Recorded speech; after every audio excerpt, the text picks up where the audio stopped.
And in our series on political dynasties, like the proverbial phoenix, the Estradas virtually rose from the ashes to reclaim the political influence that they temporarily lost after EDSA II. Now, if all Estradas and the Ejercito seeking election in 2013 get elected, we will have at least 7 of them in power. Camille Elemia tells us more in this report. We all know how this popular action star became president. His roles as a defender of the poor and downtrodden nailed him the mayoralty of San Juan in 1967. He was re-elected mayor until 1986 when he was asked to step down after the EDSA revolution. A year later, he was elected senator. In 1992, he was elected as vice president. Ako si Joseph Ejercito Estrada. Ako si Joseph Ejercito Estrada. In 1998, Joseph Estrada won the presidency with almost 11 million votes, one of the biggest ever registered in Philippine electoral history. So, all this I owe to the poor people, the marginalized people who patronized my movies. They gave me the name and of course the assets which I have, I accumulated because of my being a movie actor and a producer. So I said to myself that it's about time to serve our people. So I can only do that, and I can only reciprocate what the poor people have done for me is to run for public office to serve them. That is what drove me to enter politics. Luisa Pimentel Ejercito or Loy is Erap's wife. A doctor by profession, she ran for the Senate when her husband was incarcerated by former President Gloria Arroyo. She stayed as senator for 6 years, from 2001 to 2007. Estrada has 3 children with Loy, Jinggoy, Jackie, and Jude Ejercito. In 2004, Jinggoy was elected to the Senate, making it a mother and son Estrada tandem serving in the same Congress.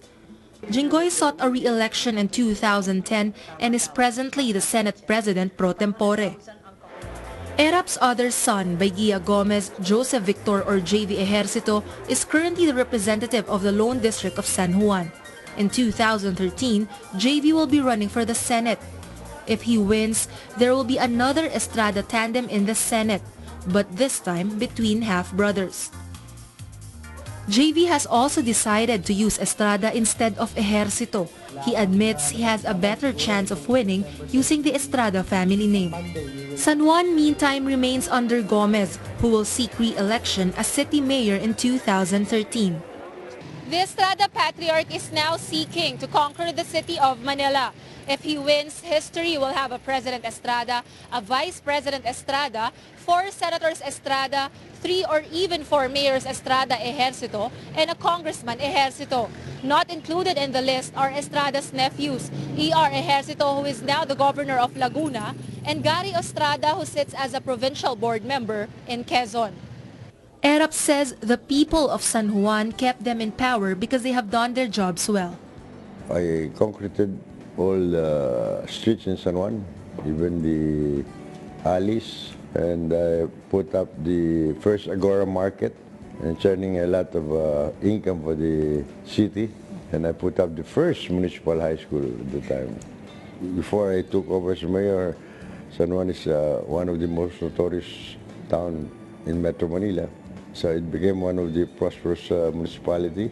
Well, until now, even if he didn't finish his term, the legacy, President Estrada's legacy is giving attention to the less fortunate citizens of this country, the masa. And as evidence, I think right now people are already realizing that, things were a lot better during his time. Prices were low, there was stability, there was peace and order. Erap sees nothing wrong with his family playing an active role in politics. Well, it's but natural for, like for example, there's so many whose parents are doctors, their children become doctors also. And there are some lawyers, a famous lawyer, and their children become lawyers also. Because they are successful as doctor, they are successful as lawyer, their children follow their parents' footsteps. What's wrong if we became a successful politician? So my children followed my footsteps. There's nothing wrong with that. His sons, Jinggoy and JV, also insist that the people will judge if they have done their jobs. Well, you know, in the end, it's the people who will decide. The final judgment will be from the electorate on who they want to serve. In the past, the name alone would ensure victory already for people, especially who belong to political dynasties who've controlled provinces, cities for so many years. But, you know, that's a thing of the past already. Narinig ko na yung anti-dynasty when I first entered politics in 1988. And that has never pushed through. No? That is all talk. And I don't think that will be approved in the House of Representatives. Dahil lahat ng mga congressman doon, mga kamag-anak ng mga politiko, mga asawa, mayor, anak, mayor. Camille Elemia, Solar News.